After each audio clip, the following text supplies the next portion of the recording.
भगवान ब्रह्मा और ख्वाजा मोइनुद्दीन चिश्ती की धरती अजमेर में मुकाबला जाट वर्सेस जाट का है।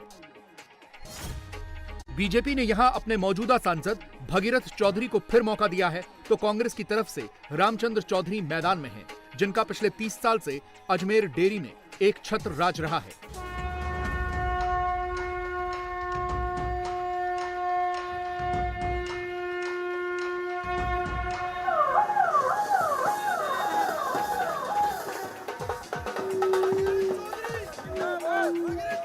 अजमेर में प्रचार का शोर, बीजेपी का राम मंदिर, राष्ट्रवाद और विकास पर जोर है।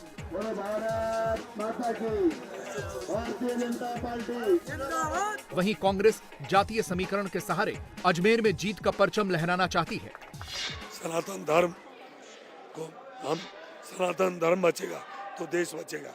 इसके लिए मैं कह सकता हूँ, चाहे धारा 370-35 हो, चाहे नागरिकता संशोधन बिल हो, चाहे 3 तलाक का मामला हो, चाहे मर्यादा पुरुषोत्तम राम का भव्य मंदिर बन गया, एक बहुत बड़ी इस देश के लिए एक बहुत बड़ा मान शान की बात थी। हिंदू है, राहुल गांधी मुसलमान है। अरे भाई, दादा तो दोनों का एक ही था, और हम तो अली और बजरंगबली दोनों को मानने वाले लोग हैं।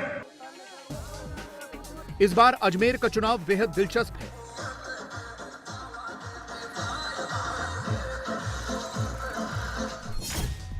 बीजेपी के भगीरथ चौधरी 2023 में किशनगढ़ से विधानसभा का चुनाव हार चुके हैं, तो रामचंद्र चौधरी ने 4 बार राजस्थान असेंबली में पहुंचने की कोशिश की, लेकिन हर बार वो नाकाम रहे।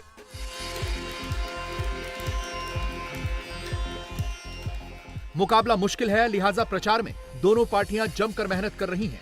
भगीरथ चौधरी के पब्लिक मीटिंग की शुरुआत सुबह सुबह ही हो जाती है और देर रात तक चलती है। इस बीच वो जनता के बीच जाते हैं, अपनी उपलब्धियां बताते हैं और 2024 के लिए फिर से आशीर्वाद मांगते हैं। लेकिन अगर जाट वोटरों में बिखराव हुआ तो इस बार उनकी राह मुश्किल हो सकती है। अजमेर से भागीरथ चौधरी एक बार फिर से कैंडिडेट हैं बीजेपी से। भागीरथ चौधरी इस वक्त हमारे साथ मौजूद है। भागीरथ जी, दोबारा से बीजेपी ने आप पर विश्वास जताया है। आप मुझे एक चीज़ ये बताइए कि इस बार जो जाति समीकरण है, 2 जाट नेता आमने सामने हैं और ये बार बार कहा जा रहा है कि जाट जो वोटर है वो इस बार कहीं ना कहीं बीजेपी के साथ है नहीं। मैं कह सकता हूँ कि ये विपक्ष वाले गलतफहमी पैदा कर रहे हैं। सब वर्ग, सभी जाति, भारतीय जनता पार्टी छत्तीसगढ़ को साथ लेके चलती है। सबका साथ, सबका विकास, सबका विश्वास, सबके प्रयास छत्तीसगढ़ दे रही है। उसमें जाट समाज भी भरपूर मुझे आशीर्वाद और सहयोग दे रहा है। ये विपक्ष वाले पोखला गए, इसलिए इस तरह की भ्रमिक बातें कर रहे हैं। बाकी जाट ही नहीं, छत्तीसगढ़ मुझे आशीर्वाद दे रही है। भारतीय जनता पार्टी का नारा यही है, सबका साथ, सबका विकास, सबका विश्वास, सबका प्रयास। अजमेर में अगर जाट, गुर्जर और दलित एक साथ वोट करें तो किसी को भी जिता सकते हैं। अजमेर में 13.13% जाट, 12.5% गुर्जर और 19.5% दलित हैं, जबकि मुस्लिम आबादी भी 12.7% है। इसके अलावा 9.38% रावत, 9.7% वैश्य और 6.25% राजपूत भी चुनावों में अपना असर रखते हैं। 2019 लोकसभा चुनाव में भागीरथ चौधरी बड़े अंतर से चुनाव जीतने में कामयाब रहे थे, लेकिन 2024 में बीजेपी को मोदी के नाम का सहारा है। हालांकि चौधरी साहब को भरोसा है कि जनता उनके काम की वजह से एक बार फिर अजमेर में कमल खिलाएगी। कांग्रेस ये कह रही है कि जितने भी किसी भी बीजेपी नेता से बात करो, वो मोदी लहर की बात करता है, मोदी लहर पे ही हर कोई सवार है, लेकिन कोई भी कैंडिडेट विकास, अपने यहाँ पे काम क्या किया, इस मुद्दे पे कोई क्यों गारंटी नहीं लेता? गारंटी लेता ना। कोरोना काल आने के बावजूद भी अजमेर लोकसभा क्षेत्र में 3 करोड़ रुपए के पर डे के काम हुए हैं। 3 करोड़ रुपए पर डे के। मैं आपको बताऊं, नेशनल हाईवे उसमें 10 अजमेर लोकसभा क्षेत्र में 10 फ्लाईओवर बने हैं, 350 करोड़ रुपए के। अजमेर रेलवे स्टेशन 498 करोड़ रुपए का 10 मंजिला। अजमेर में 2 फ्लाईओवर 110 करोड़ रुपए के। मेडिकल कॉलेज, यहाँ मेडिकल कॉलेज के अलावा मैं कहता हूँ कि जो पुष्कर है, पुष्कर से मेड़ता रेल लाइन जो वर्षों से 40 साल से अटका हुआ काम था, पूरे पश्चिमी राजस्थान से ये जुड़ेगा। सामरिक दृष्टि से, सांस्कृतिक दृष्टि से और धार्मिक दृष्टि से बड़ा ऐतिहासिक काम होगा। और ESI का हॉस्पिटल 100 बेड का किशनगढ़ में खुला है।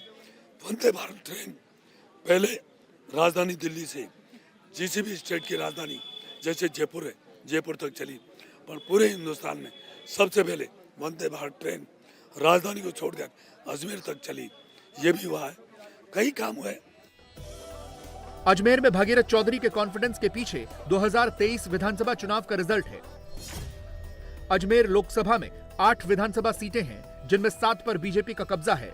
पार्टी सिर्फ एक सीट किशनगढ़ से हारी, जहां भागीरथ चौधरी चुनाव लड़ रहे थे। कांग्रेस की गहलोत सरकार ने विधानसभा चुनाव से ठीक पहले अजमेर में आने वाले दूदू को जिला बनाया, लेकिन इसका उन्हें फायदा नहीं हुआ। यहां से बीजेपी के प्रेमचंद बैरवा चुनाव जीतने में कामयाब रहे। पार्टी ने बैरवा को डिप्टी सीएम बनाकर दलित वोटर्स को साधने की कोशिश की है।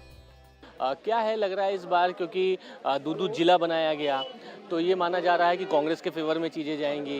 गहलोत जी ने भी यहाँ पर खूब प्रचार किए थे, आपके सामने कैंडिडेट भी जाट हैं, तो सारे ऐसे समीकरण जो बन रहे हैं उसके आधार पर आप कैसे मानते हैं कि आपकी जीत हो सकती है?